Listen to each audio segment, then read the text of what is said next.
This is The Leader You're Becoming, a show where we talk about leadership, stewardship, and building the type of business people actually want to work for. I'm Coach T. Let's get into it.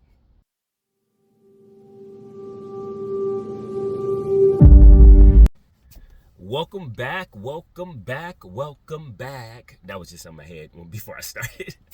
This is The Leader You're Becoming show. I am your host, Coach T. This is where we talk about leadership, stewardship, and ultimately how to create a workplace environment that your people do not hate going to each and every day. Yes, I know social media says that's not possible, but that is very possible. And we talk about practical tools that can make that become real in your life today, right? If this is your first time listening in, thank you, appreciate it. A little bit about myself: I have been in leadership for a little bit over 2 decades now. I've had the opportunity and privilege of running an operation that was over $300 million.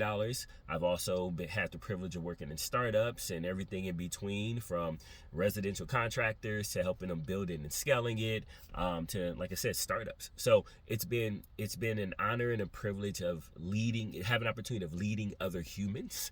And we talk about a lot of the lessons that I've learned, and a lot of lessons that others have taught me that I've been able to integrate in, and even new ideas and new lessons that are out there that I'm trying to figure out how to integrate into what I do each and every day. And so this show is just a platform to be able to share that back out. I really had I guess during my prayer time, I really felt, God really pressing me to say, this needs to go outside of your immediate team, right? It's the same way sometimes we feel like we may have a word or how we want to help somebody outside of our immediate family and friends. And so this is my heavenly duty at this moment to say, you know what? Well, all this 20 years that I got, let me go share that for free, with the world. And that's what this platform gives an opportunity for. So thank you again. I appreciate you. And today is going to be, I say almost every time it's important, because it is. But this one has really taken up a lot of space, if you will, in my mind, in my heart, as I've been navigating through today's topic, which is we're going to talk about, why your best leader is starting to struggle, right? Why your best leaders, maybe not just more than one person, right, are starting to struggle. And we live in an environment today where we are constantly talking about A players. If you haven't heard it, well, guess what? You just heard it, right? And essentially what an A player is, they are your top performers. They're the type of people you wish you can hire 100 of and you would take over the world, right? And in our world today, in our environment, we are constantly, as leaders, told to go find A players. And especially if we are a leader over leaders, right? So we're a manager that has managers or supervisors or other people that are responsible for the duties of other humans. It is critical that we have A players on our team. These are the top performers and people that are out there that we want everyone to model after. But here goes the challenge, though. What happens when A players' results start to struggle?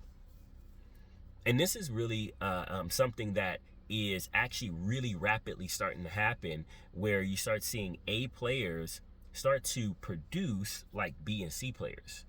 And so my question, as I started really thinking about this and seeing it in my own business, I started saying, do A players just become B players? Or what happens, when an A player now, who I thought was an A player, and now it's all of a sudden a B player? Do they just is there a grading system that downgrades them somewhere? And so it was my curiosity and through experience to really start diving deeper into what is this thing that's adjusting A's to B's. And so with that being said, you start hearing things when that adjustment starts happening, which is, and I've said this, which is the business outgrew them. Maybe that's the why. The business outgrew the A player. They were an A player at a $5 million business, and now it went to a $10 million business, and they're now a B player. And while that makes sense, right? It makes logical sense of okay, well, the business went from here to here, and their ability was here, but the business is up here. Okay, right? We've talked about that on this show before. And while that is true, I'm just the type of person that will continue to investigate something, because what if that's not entirely true? Right? We're just, I stood up before, the team that I'm running now, and I said to him, I said, hey, like, I'm in charge, and I don't know everything that I'm doing. And you should have saw some of the looks on their faces, and they're like, and I'm like, well, yeah, I don't know. Like, I've only been on this earth for like 41 years. So if that's the case, then like how would I be able to know everything at this point in time? And so with that being said, I just continue to investigate this. And as I began to investigate it, and I started looking at some of the data that was associated with leaders, right? And so one of the a good source of data that I really like to lean on and lean into, if you will, is Gallup. Gallup is arguably one of the best sources of data as it relates to research and what have you, particularly around like business and leadership. And so when I started looking at the latest Gallup survey, which is the State of the Workplace Gallup survey 2025, and when I started looking at this data, it brought a different revelation to managers, if you will, that were A players, but now look like B players or maybe even C players. And one of the things that I noticed in the data that was ridiculous was looking at employee engagement. And we've talked about this before, but looking at employee engagement from the Gallup survey, it said that overall engagement dropped by 2 points. So from 23% to 21%. Now, on social media, right, maybe even here where you're watching at now, they may say, yeah, employees are, disgruntled. They don't want to work anymore, et cetera, et cetera. And that is true, right? There is a lot of truth to that. The environment and nature of work is different today. However, the drop wasn't actually due primarily to the employee, right? The person doing the work on that front line. The drop was actually driven by middle managers. Think about that for a second. The drop wasn't the workers. The drop was the managers. So now we have to ask the question, well, what is causing the managers to cause a global drop overall, right? They are one of the major drivers of the drop. What is causing that? And when I started looking at it, I started saying, okay, well, what are some of the things, right? And just taking a look at some of the notes here. It said in the survey, over 50%, so more than half, right? Over 50% of managers say they've never been trained to lead people. Let that sit in for a second. Now, this is where we can get lost in the sauce. And we like to talk about the nuance here on this show. Oftentimes we'll bring a leader in, we teach them and tell them and volunteer them sometimes, right? All right, here goes the CRM. Here goes, how to pull this report. Here goes how to look at this data. We teach them all like the mechanical, tactical things and how to use all the tools of the role. But we actually don't teach them and make sure they're trained on actually how to lead people. That is the nuance. And so in this survey, and this was like a big aha moment for me because I started looking at my experience onboarding people, right? Full a vulnerable moment here. I was good at, okay, hey, here goes the system, here goes the tools to use, et cetera, right? During the onboarding. But did we really dive deep enough into making sure that you knew how to lead people? That becomes like almost assumptive, right? Oh, you had this leadership role over here before, so you know how to lead people over here. But the issue is when they were over here, they learned how to use all the tools. And then they got their next leadership role and they knew how to use the tools. And then you better hope that they actually got better through experience, failing their way through how to lead people. But in the survey, 51% of managers said they did not ever get training on how to lead people. That's dangerous. We're dealing with humans. We're putting them to be responsible over humans, but we never are training them. I don't say never. This that I don't like using absolutes, right? The survey says 51% of them that were surveyed said they did not get any training on how to lead people. Came up from the data. Next thing that came up that struck me. So you say, okay, we got managers that are not trained of how to lead people, but like within that ecosystem of the managers, is there any drivers, right? Is there anything that maybe is dragging that number up the highest from an engagement standpoint? Well, I hate to say this, but ladies, like I don't say I hate to say it, I'm sad to say this, ladies, women managers saw the largest drop based on the data, which was 7%. And if you looked at it and you sliced it up, 7% of women were less engaged as managers compared to the previous year. Man, you think about that right now, right? That's rough, right? There's already a disparity sometime in the workplace of women to men. And then we don't even want to get into like the pay compensation conversations, right? And then we say, okay, well, we may have less women in leadership, and then, you know, they may be making less money, generally speaking, right? And then now they're becoming less engaged. Oh yeah, and they're not trained how to lead people overall, like probably more than 51%. This is a staggering issue in business, right? So what's the next slice of people as you look at this? It was managers, regardless of gender, 35 years and younger, saw a 5% drop in engagement. So you have women overall, you have all managers dip, you have women significantly dipping, then you have 35 and younger dipping, right? These are younger managers. These are probably folks, that need more training on how to deal with people, right? We actually have an environment now where you have 4 generations, maybe 5 in a workplace, right? If you really think about it. So you got what? Boomers, Gen X, Millennials, Gen Z, and then what's the one after that? I think it's Alpha. I think, right? Somebody's going to like tell me in the comments, right? We got like at least 4 generations that are in the workplace. And so if you're 35 and younger, that's what, probably millennial, maybe yeah. So you're now trying to like speak to people 2 generations above, and also in age, and then also a generation below, right behind. And so you really are trying to master the dynamic of all of this. And oh yeah, let's not forget your executive leader is now telling you integrate AI into it to make it more efficient. So now you have this situation where you have humans that you have to lead, that you have not been properly trained on how to lead them.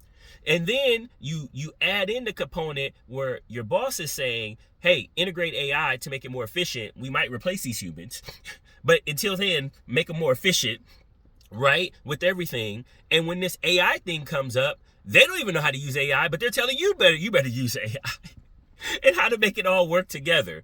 And so this middle management, right, is like balancing this old reality with all these different generations and this new reality with what I might be replacing some of these people on this side with this whole AI thing, right? The future is going, and they're constantly stuck in the middle of it all, and they are burnt out. They're absolutely burnt out. And that is what the data shows. And the crazy part about this is it's like there's so many priorities. And oh yeah, let's not even have the conversation about so many environments, industries, are changing with the fact that now private equity is consolidating, right? There's massive consolidation throughout industries, especially if they're like cash industries where like you can generate cash quickly. Like this is becoming a place where it is people are undertrained, underdeveloped. They are now told to use a tool that's supposed to revolutionize everything, but it's the wild, wild west with these tools, with AI tools. I love AI, and here I go again. If you follow the show, I will find a way to put AI into the conversation, right? But even somebody like myself who uses it a lot, who's building tools and in a way that's practical and that is like enhancing the business, it's clunky. We're still figuring it out, right? This is early stages of the internet, right? Like, go to this site, that don't work. I don't even know where I go. Like, who can help me? It's not put together yet. And so now you have this like wild west clunky environment of AI that you're trying to figure out how to integrate in. It sounds cool. And then you have people who are in the business that you're struggling to try to like motivate, inspire, hold accountable. And in the meantime, like now the consolidation is saying, hey, you better produce 2 to 3x in the next 5 to 7 years, or we got to replace you because we got to get that money back.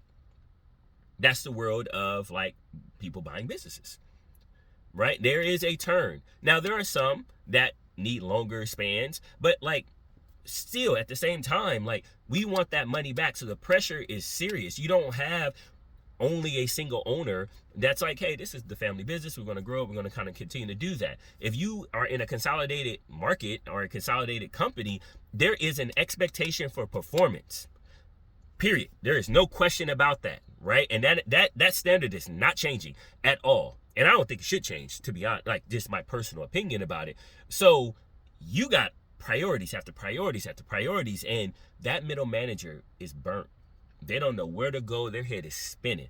Chicken with the hair cut off, they used to say, right? And so this is the reality that we're seeing with this person. And all of a sudden, that A player now is producing like a B player. They're now producing like a C player, worst case scenario. And so they start to ask questions of themselves, which is like, maybe I'm not as good as I thought I was. Guess what? That was me. That was me, right? I wasn't, it's like, man, this is like too big for me. I'm over my skis here, right? Am I actually any good at this? You start questioning all these things. And so my thoughts around this is for myself and also for my leaders at that point, myself at that time and my leaders is, are we looking at the right thing? Did I all of a sudden become a B player? Like that? No, right? Like, or maybe, I don't know, right? Like, that's the question. Did my team, do I have members on my team, or I go back to my career, right? Did people all of a sudden not be good, like get better anymore? And you start having to say, instead of looking at A players transition into B players, and they're not, are they an A or are they not? You actually have to try to figure out, like, what's the root cause? And now we start looking at, let's take them off the table just for a second, right? They got to be a part of the equation of performance, right? But like, what if the load that they're carrying is not the proper load for what they need to lead? Or what if the system that they operate in is dysfunctional? And this is where, like, on this show, we start talking about that garden, right? In the garden, when I'm referencing, is the Garden of Eden. The Garden of Eden was like God's original place. That was his original intent for humanity. That before humans came into that garden, that environment was perfect for them.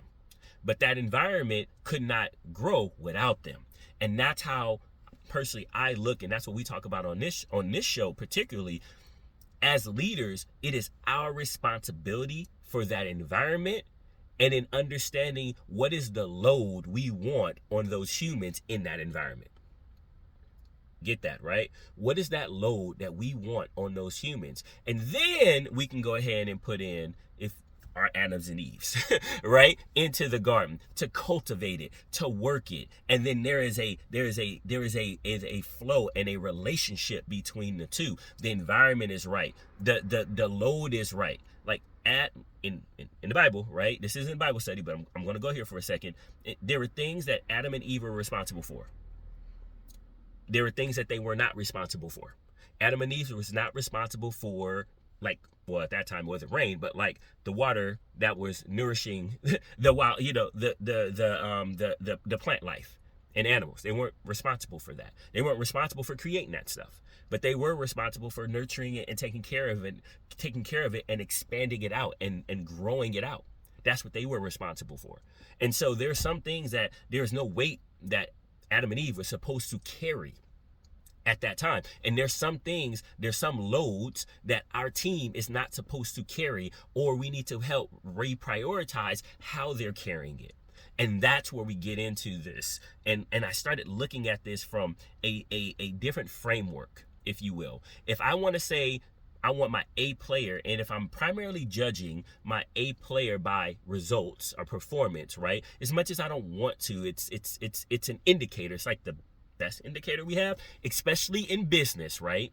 In business, we are looking at performance. We're not scapegoating that, right? We're not getting away from that. So with that being said, I looked at, well, what is really performance? And I broke it out into this framework. Performance equals capacity, and we'll get into this, times load times system design. So capacity times load times system design equals performance. And so we're going to break that down here as we go through this, so that you can see, as a leader of leaders, or maybe you're the leader, you could be assessing yourself like I had to, or you are a leader of leaders and you're assessing others to say, man, this person went from an performance was here, but where is the break happening? And then what we're going to do about it, and we'll share that as well. So number one, capacity, right? Performance equals capacity first times load times system design. Capacity is the leader's ability to think, decide, and lead effectively. I'll say it again. It is the leader's ability to think, decide, and lead effectively. A signal that this is off, capacity is off for you, is inconsistent decisions. You ever have somebody that they're pinging all over the place, right? They avoid difficult conversations. That is a skill. To have difficult conversations is a skill, but you see this as a signal. Poor prioritization. They don't know how to prioritize, right? They are minoring on, They're majoring on the minors, right? As they would say back in the day. This is a signal for you as a leader to say, hold on, there might be a capacity issue here. Their ability to think, decide, and lead effectively. This is their skill set as a leader. What is it? How does the impact show up? It shows up with slow execution and weak accountability throughout their team. So if you're seeing weak accountability, slow execution, you could probably find the fact that they're not having the difficult conversations when they need to have them, and they don't know how to prioritize what's going on.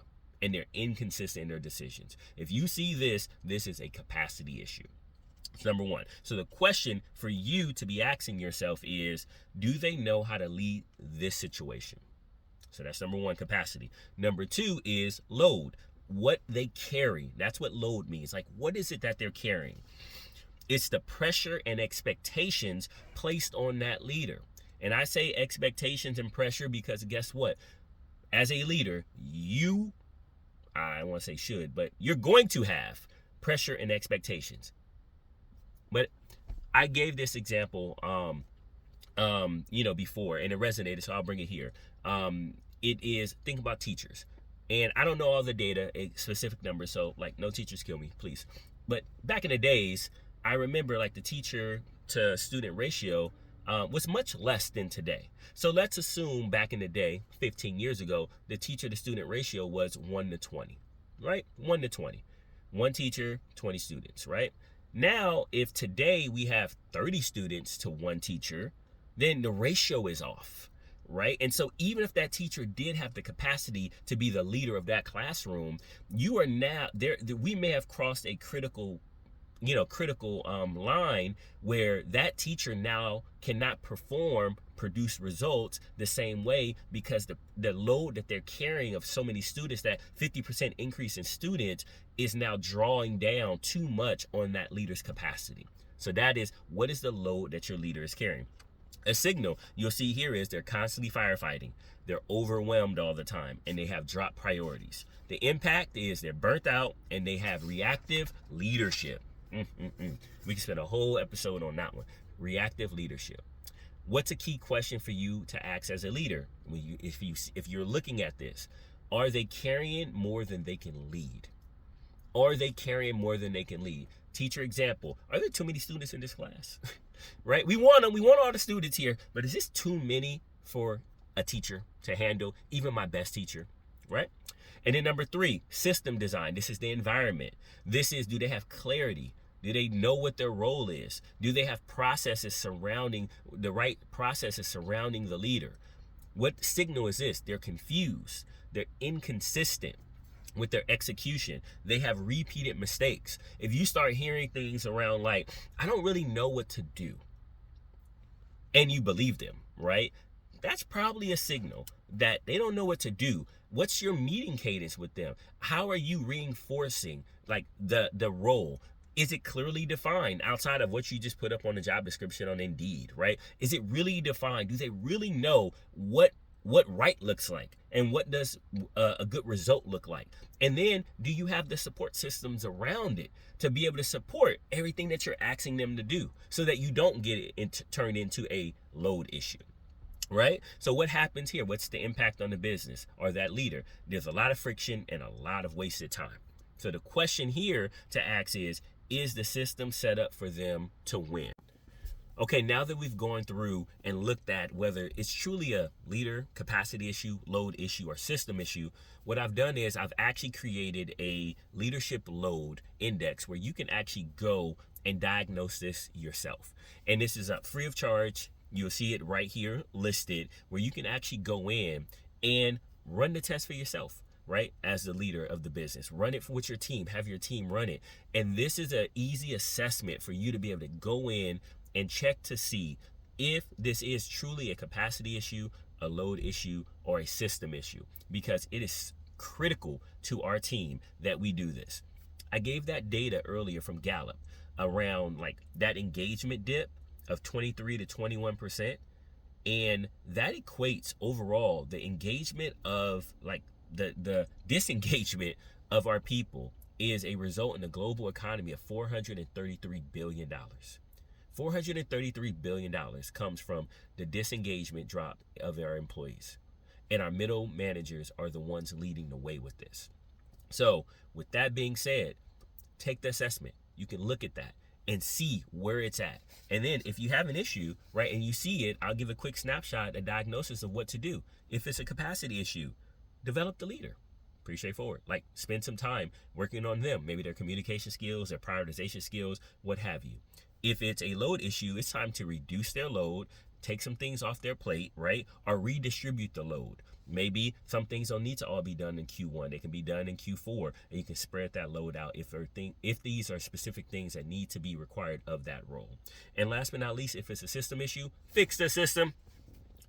Get more clear, on the role. Make sure they know what's going on. They have clarity, because again, clarity equals trust, as we always talk about. And so with that being said, I always like to leave you with a couple questions to consider as you are going about your week, right? And so questions I have for you is this: who on your team have you quietly labeled as not enough when they may actually be carrying too much? And question number 2, are you building a system that grows leaders or one that burns them out and replaces them? All right, with that being said, think on these things. Remember that A players don't automatically just become B players at the end of the day. And there might be some load or system issues that's causing their performance issue. With that being said, God bless. Wow, you made it to the end. Congratulations. I do not take it lightly that you invested the most valuable thing that you have, which is your time, into spending some time with me talking about leadership. And so right here is where you can actually connect with me.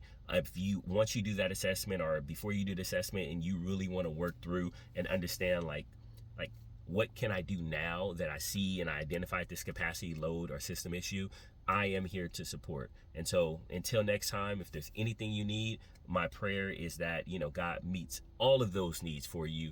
And if I can help be a vessel to meeting those needs, just reach out to me again right here below. God bless. Have a great day.